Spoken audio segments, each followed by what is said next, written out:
Bruno Bear loved honey more than anything. One morning, he opened his cupboard, ready for breakfast. "No honey," he gasped. Hungry and disappointed, Bruno hurried into the forest to find some. Soon, he spotted a beehive hanging from a tall tree. Fresh honey," he said, licking his lips. Just as Bruno reached for the hive, a small bee named Bella flew out. "Stop, Bruno!" Bella buzzed. "This honey belongs to the bees." Bruno laughed. "I'm much bigger than you. One tiny bee can't stop me." Ignoring her warning, he pushed his paw toward the hive. Zing! Ouch! Bella had stung him right on the nose. Bruno became furious. "How dare you!" he roared.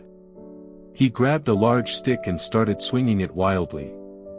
Bella easily dodged every swing and flew back into the hive. Bruno smirked. "Now you're trapped." In a fit of anger, he smashed the beehive. Crash! Smash! Suddenly, the forest filled with a loud buzzing sound. Buzz! Not one bee. Not 10 bees.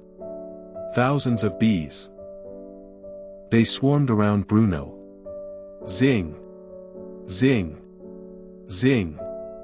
They stung his ears, arms, legs, and especially his nose. "Help!" Bruno cried as he ran all the way home. He slammed the door shut and collapsed on the floor. Just then, his wife Luna walked in. "You lost your temper again, didn't you?" she asked. Bruno nodded sadly. Luna handed him some medicine and smiled. "And by the way, the honey wasn't missing. It was behind the flower in the cupboard." Bruno groaned. All that trouble for honey that was already at home. Moral: anger makes small problems much bigger. Stay calm and think before you act.